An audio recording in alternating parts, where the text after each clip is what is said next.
Now we covered third chapter, that is architectural styles, and we'll start the fourth chapter, patterns. In this chapter we'll see what is a pattern and design pattern. Expert designers know not to do is solve every problem from first principles. Rather, they reuse solutions that have worked for them in the past. When they find a good solution, they use it again and again. Such experience is part of what makes them experts. Consequently, we shall find recurring patterns of classes and communicating objects in many object-oriented systems. These patterns solve specific design problems and make object-oriented designs more flexible, elegant, and ultimately reusable. They help designers reuse successful designs by basing new designs on prior experience. A designer who is familiar with such patterns can apply them immediately to design problems without having to rediscover them. Design patterns make it easier to reuse successful designs and architectures. Expressing proven techniques as design patterns makes them more accessible to developers of new systems. Design patterns help you choose design alternatives that make a system reusable and avoid alternatives that compromise reusability. Design patterns can even improve the documentation and maintenance of existing system by furnishing an explicit specification of class and object interaction and their underlying internal. What makes design pattern? Each pattern describes a problem which occurs over and over again in our environment and then describes the core of the solution to that problem in such a way that you can use this solution a million times over without ever doing it in the same way twice. In general, a pattern has the four essential elements. First one is the pattern name is a handle we can use to describe a design problems, its solutions and consequences in a word or two. Naming a pattern immediately increases our design vocabulary. It lets us design at a higher level of abstraction. Having a vocabulary of our patterns lets us talk about them with our colleagues in our documentation and even to themselves, or we can say the ourselves. The problems describes, this is the second, when to apply the pattern, it explains the problem and its contents. It might describe specific design problems such as how to represent algorithm as objects. Sometimes the problem will include a list of conditions that must be made before it makes sense to apply the patterns. The third is the solution describes the element that makes up the design, their relationship, responsibilities and collaborations. The solution doesn't describe a particular concrete design or implementation. Instead, the pattern provides an abstract description of a design problem and how arrangement of elements, that means classes and objects, solves it. The consequences are the result and trade-off of applying the patterns. The consequences of software often concern space and time trade-offs. They may address language and implementation issues as well. Since reuse is often a factor in object-oriented design, the consequences of a pattern include its impact on a system's flexibility, extensibility, or portability. A design pattern names abstract and identifies the key aspects of a common design, or you can say the structure that make it useful for creating a reusable object-oriented design. The design pattern identifies the participating classes and instances, their roles and collaborations, and the distribution of responsibilities. Each design pattern focuses on a particular object-oriented design problem or issue. It describes when it applies, whether it can be applied in view of the design constraints and the consequences and trade-offs of its use. Since we must eventually implement our designs, A design pattern also provides sample C++ and you can say the small talk code to illustrate an implementation. The next is the GOF, that is Gang of 4 patterns. The additional patterns presented in next chapter are drawn from design patterns. A seminal and extremely popular work that presents 23 patterns useful during the object design. Since here we can see that we can use or written by 4 authors, these patterns have become known as the Gang of 4, or you can say the GOF patterns. Describing design patterns. Graphical notations capture the end of product of the design process as relationship between classes and objects. To reuse the design, we must also record the decisions, alternatives and trade-offs that led to it. We describe design patterns using a constant format. Each pattern is divided into sections according to the following template. The template lends a uniform structure to the information, making design patterns easier to learn, compare and use. Here we will see the pattern name and classification. The pattern's name conveys the essence of the pattern succinctly. A good name is vital because it will become part of your design vocabulary. Intent. A short statement that answers the following questions: what does the design pattern do? What is its rationale and intent? What particular design issue or problem does it address? And also known as other well-known, or you can say the other well-known name of the pattern, if it is. The next is the motivation, a scenario that illustrates a design problem and how the class and object structures in the pattern solve the problem. A scenario will help you understand the more abstract description of the pattern that follows. Then the applicability. What are the situations in which the design pattern can be applied? What are the examples of poor design that the pattern can address? And how can you recognize this situation? Next is structure. A graphical representation of the classes in the pattern using a notation based on the object modeling technique. We also use interaction diagrams to illustrate sequence of requests and collaborations between objects. Participants, the classes and we can say the objects participating in the design pattern and their responsibilities. Next is the collaborations. How the participants collaborate to carry out their responsibility. Then the consequences. How does the pattern support its objectives? What are the trade-offs and results of using the patterns? What aspects of system structure does it let you vary independent? Next is the implementation. What pitfalls, hints or techniques should you have or aware of when implementing the pattern? Are there language specific issues? And next is sample code. Code fragments that illustrate how you might implement the pattern in C++ or Smalltalk. The next is known uses. Examples of the patterns found in real systems. We include at least 2 examples from different donations, or you can say the here different domains. Then the related pattern. What design patterns are closely related to this one? What are the important differences? With which other patterns should this one be used? Then next is pattern categories and relationship between the patterns. Here whatever the existing patterns reveals that they cover various ranges of scale and abstraction. Some patterns help in structuring a software system into subsystems.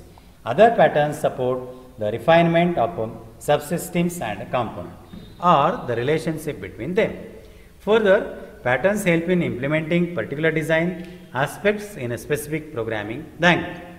To refine our classification, we group patterns into 3 categories: architectural patterns, design patterns and idioms. First, the architectural patterns.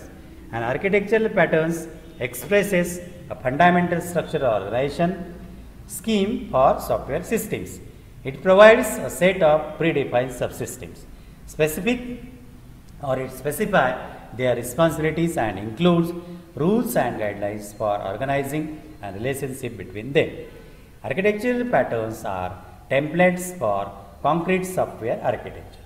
They specify the system-wide structural properties of an application and have an impact on the architecture of its subsystem. The selection of an architecture pattern is therefore a fundamental design decision when developing a software system. The model view controller pattern is one of the best known examples of an architectural pattern. It provides the structure for interactive software systems. The next is design pattern. A design pattern provides a scheme for refining the subsystems or components of a software system, or you can say the relationship between them. It describes a commonly recurring structure of a communicating components that solves a general design problem within that particular context. There are smaller in scale than architectural patterns, but tends to be independent of a particular programming language, or you can say the programming paradigm. The application of a design patterns has no effect on the fundamental structure of software system, but may have a strong influence on the architecture of a subsystem. Many design patterns provide structures for decomposing more complex services or components. Then third one is idioms. An idiom is a low-level pattern specific to a programming language. An idiom describes how to implement particular aspects of components or the relationship between them using the features of the given language. Idioms represent the lowest level patterns that address aspects of both design and implementation. Most idioms are language specific. They capture existing programming experience. Often the same idioms look different for different languages, and sometimes an idiom that is useful for one programming language does not make sense in another. For example, the C++ community uses reference counting idioms to manage dynamically allocated resources, and Smalltalk provides garbage collection mechanism, so has no need for such idioms. Relationship between patterns.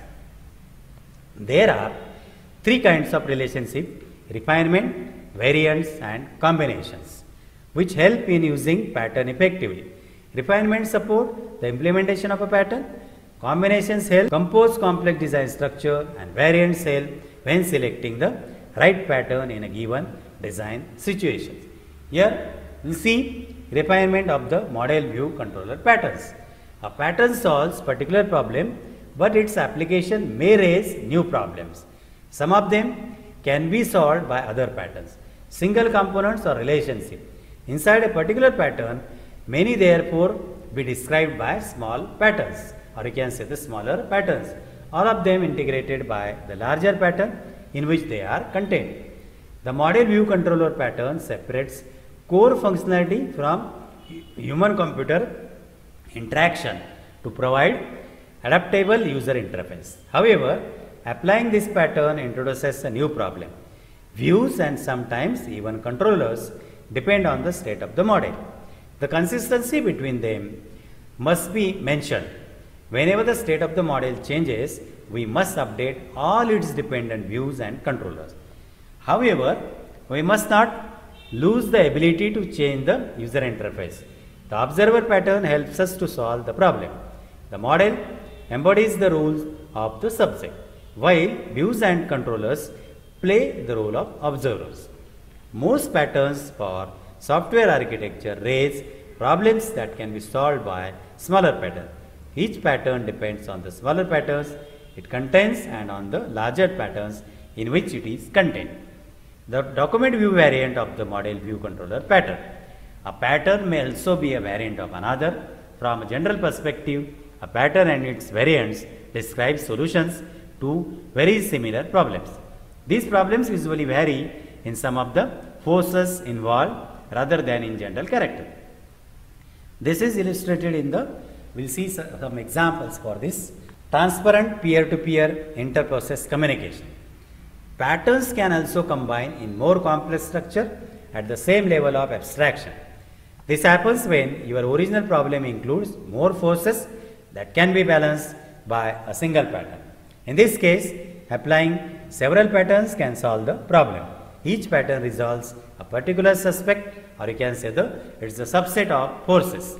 Suppose you have to develop a distributed application with high performance peer-to-peer inter-process communication. Then we'll see how the forces must be balanced. The inter-process communication must be efficient.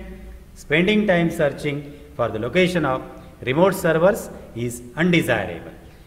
Independence from a particular inter-process communication mechanism is desirable, and the mechanism must be exchangeable without affecting clients or servers. Clients should not aware of or dependent on the name and location of their servers.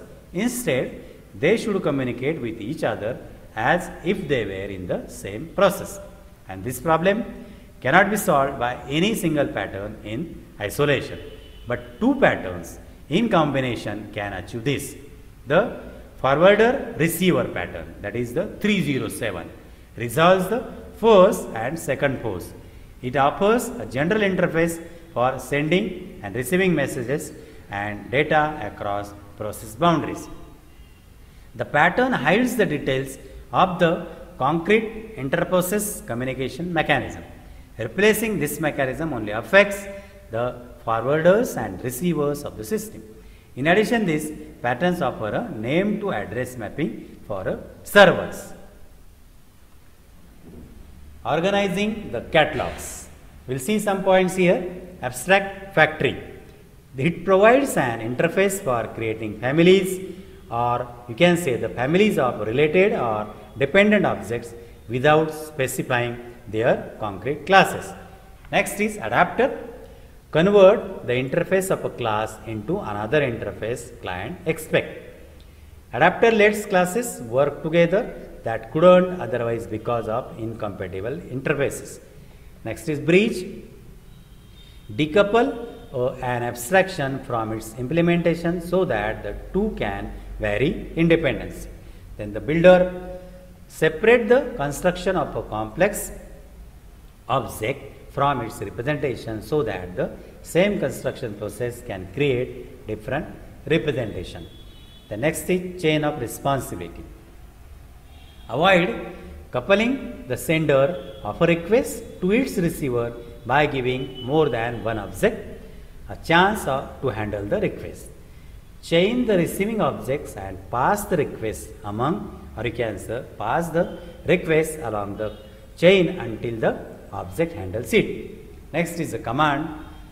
Encapsulate a request as an object, thereby letting you parameterize clients with different requests, queues or log requests, and support undoable operations. Next is composite. Composite objects into tree structure to represent part whole hierarchies. Composite lets clients treat individual objects and compositions of objects uniformly. Decoder attach additional responsibilities to an object dynamically. Decorators provide a flexible alternative to subclassing for expanding functionality. Next is facade. It provides a unified interface to a set of interfaces in a subsystem.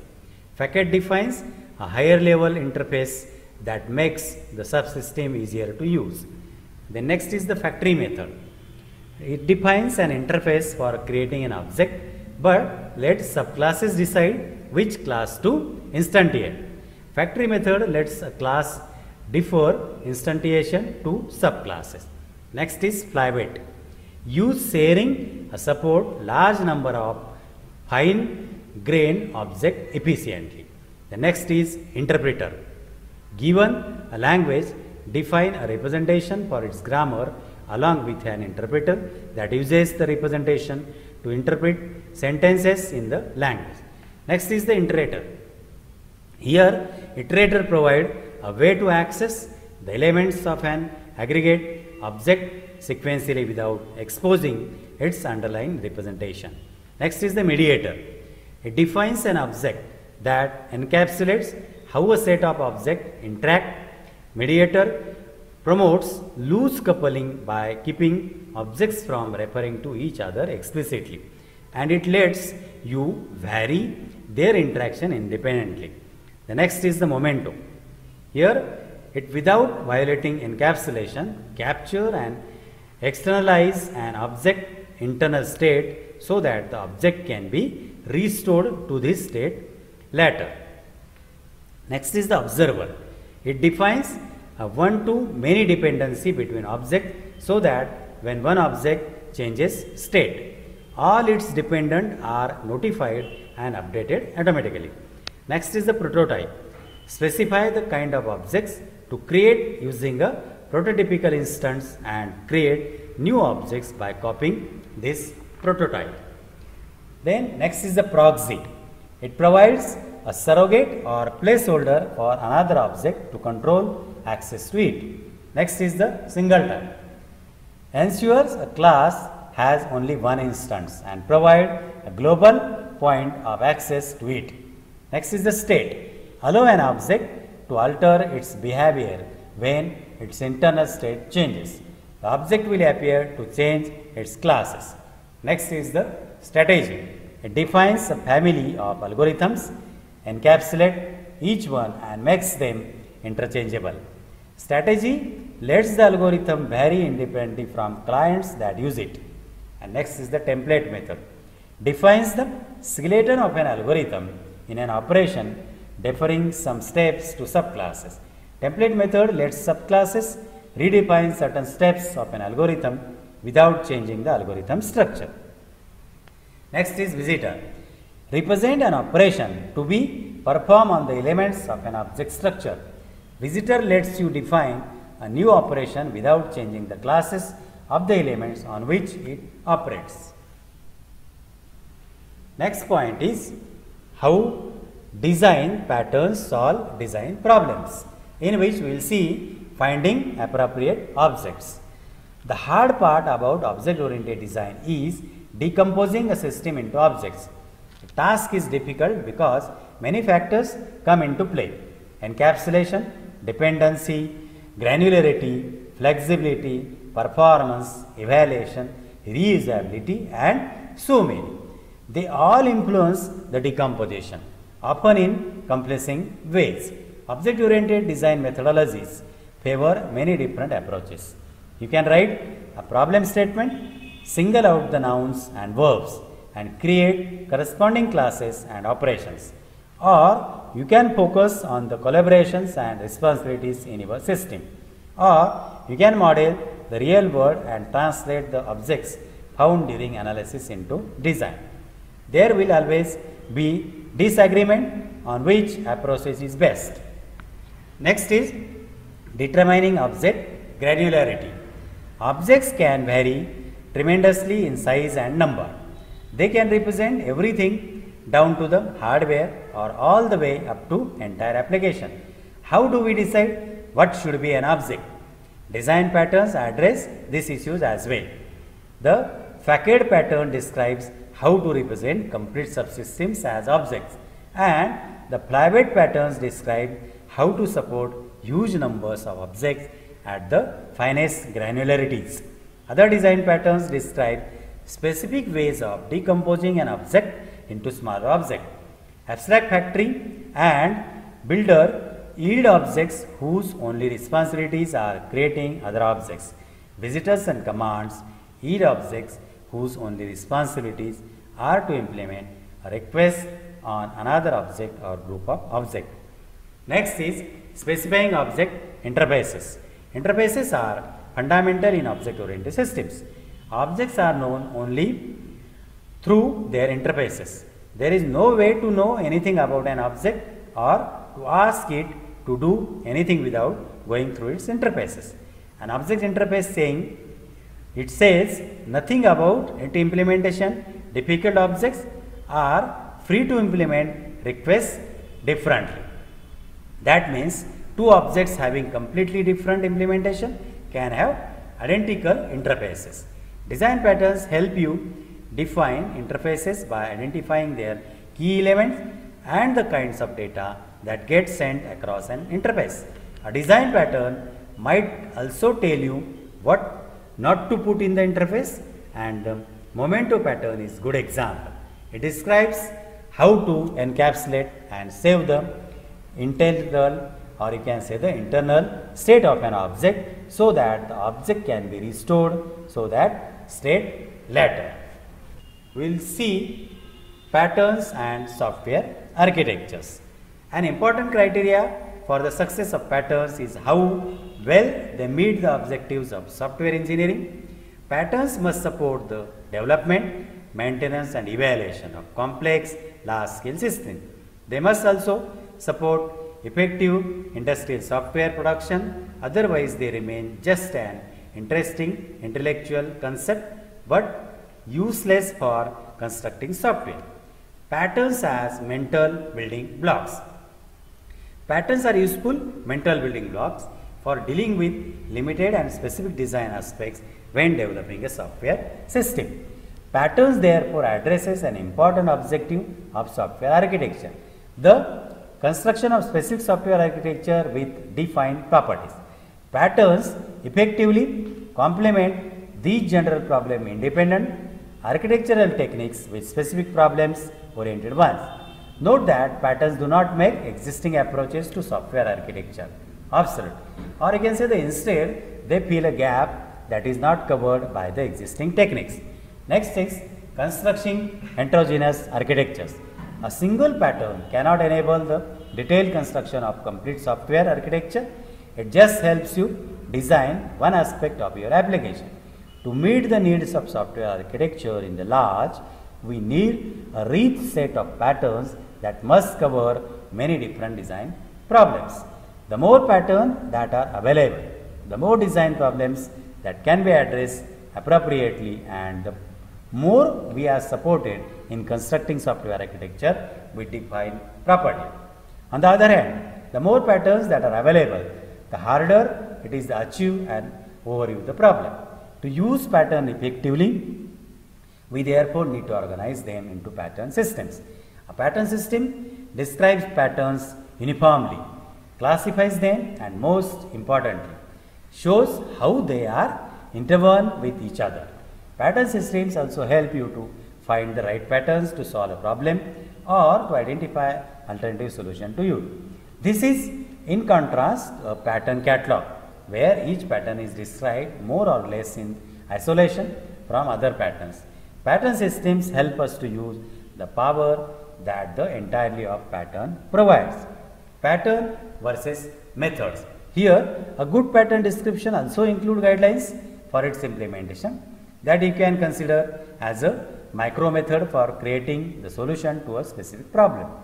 These micro methods complement general but problem independent analysis and design methods such as BOOCH, that is BOO 94, and object modeling techniques by providing methodology steps for solving concrete recurring problems in software development. Then next is the implementing patterns. Another aspect that arises from the integration of patterns with software architecture is a paradigm for implementing them. It's not true that software patterns can be implemented only by OOP language. We can use C or any other structural language also. That means what? It cannot be implemented only the object-oriented programming language concept. It requires the structural language also. At the design level, most patterns only require certain abstraction facilities of a programming language, such as modules or data abstraction. You can therefore implement patterns with almost any programming paradigm and in almost any programming language. In addition, every programming language has specific patterns of its own. The idioms of that language, they capture existing programming experience with the language and define a programming style for it.